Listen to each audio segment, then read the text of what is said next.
everybody. Today we're going to talk about how to calculate molarity. Molarity is just a way we have to quantify concentration. You guys know what concentration is. If I tell you you have a highly concentrated solution, or if I tell you you have a solution that's a low concentration, you know what that means, okay? But in chemistry, when we're talking about concentration, we need to know specific amounts. We need to have a number associated. We need a quantity associated with that concentration.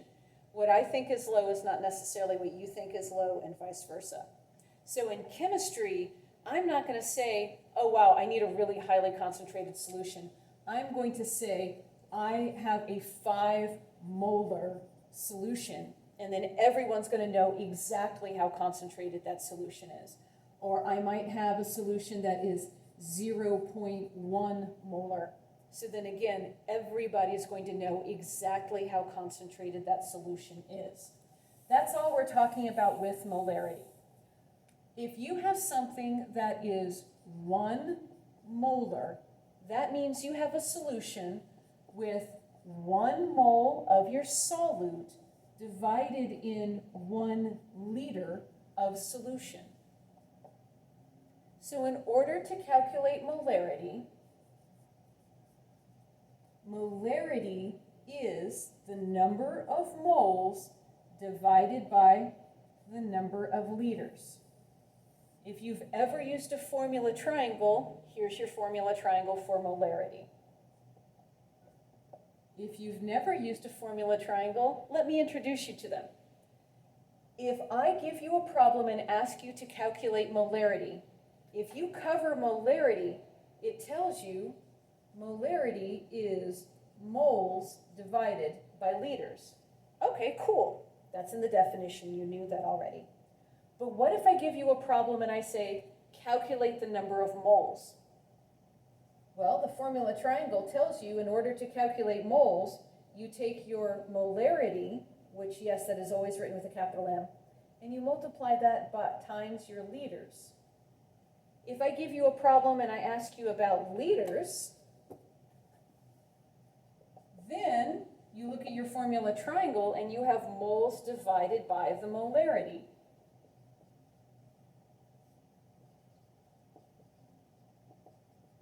So by using a formula triangle, you always know what to do in order to find your answer. I'm one of those people where I will consistently divide when I'm supposed to multiply, and I multiply when I'm supposed to divide. So formula triangles help prevent that problem. So let's look at a few problems that you might encounter using molarity. Let's say we have a problem that says something like, you have 2.5 moles of a solute dissolved in 0.45 liters of a solution. What is the molarity?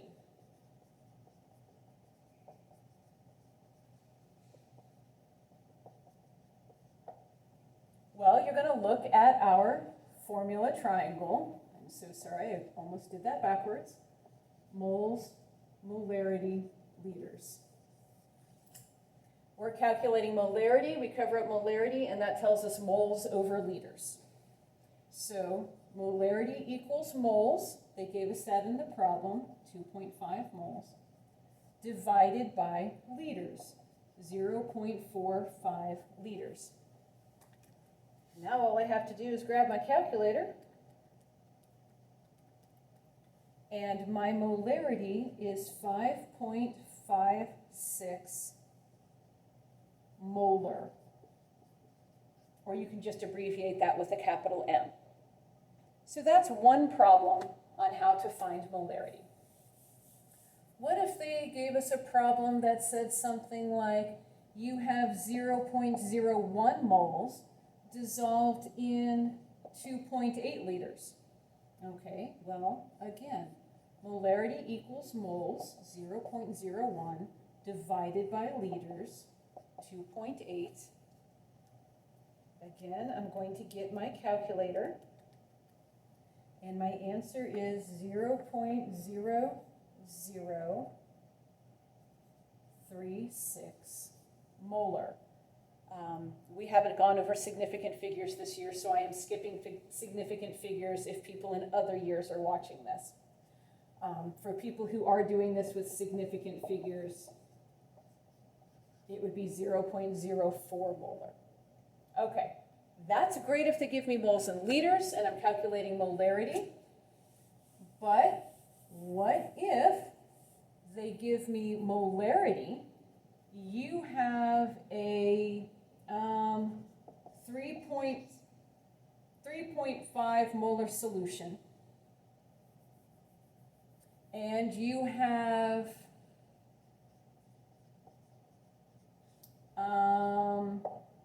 3.8 liters, okay? And the question would be, what is the number of moles? How many moles of solute do you have? I come over here to my formula triangle, I cover up moles, and that says molarity times liters. So number of moles equals molarity times liters. Molarity is 3.5 times liters, which is 3.8. 3.5 times 3.8, and my answer would be 13.3 moles. As long as you keep track of moles versus molarity, you should be fine on most molarity problems. Sometimes you're going to end up with a problem where you have to calculate the number of moles first. So you may come up with something like, you have 30 grams of carbon dissolved in 0.5 liters of water. What is the molarity?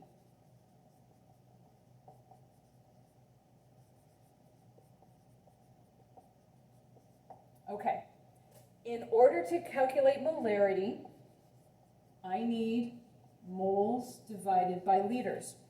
They did not give me moles, they gave me grams. So I'm going to have to go from grams to moles first. So the first thing I'm going to do is I'm going to take this 30 grams of carbon and I'm going to divide that by the molar mass of carbon. You're going to look that up on your periodic table. I happen to have it memorized that carbon is 12.011 grams per mole. I do not expect any of you to have any of these molar masses memorized. I just do this stuff that much. All right, so this is 2.5 moles of carbon. Now I have my moles, now I have my liters, now I can calculate my molarity. So I'm going to get my moles that I calculated in this step here. This was a separate step I had to take. I'm going to take that 2.5 moles and I'm going to divide it by the liters they gave me in the problem, 0.5 liters. And I'm going to end up with an answer of 5 molar. Okay? So anytime you are doing a molarity problem, always have your molarity formula triangle. Use the formula triangle to help you figure out your formula. If you're looking for liters, you're going to cover that up and you will have moles divided by molarity. If you need molarity, you cover that up and you have moles divided by liters. If you need moles, you cover that up and you have molarity times liters. Now you will always know what to do and you will always do it in the correct order. You may be given grams instead of moles. If that happens, you're going to need to do a conversion from grams to moles. You could go ahead, and I have several stoichiometry videos. I have a video called Grams to Moles and Moles to Grams. So go ahead and watch that if you need a refresher. Molarity problems are not that hard. Just remember your formula triangle and remember how to calculate between grams and moles. I hope this helps. Bye-bye.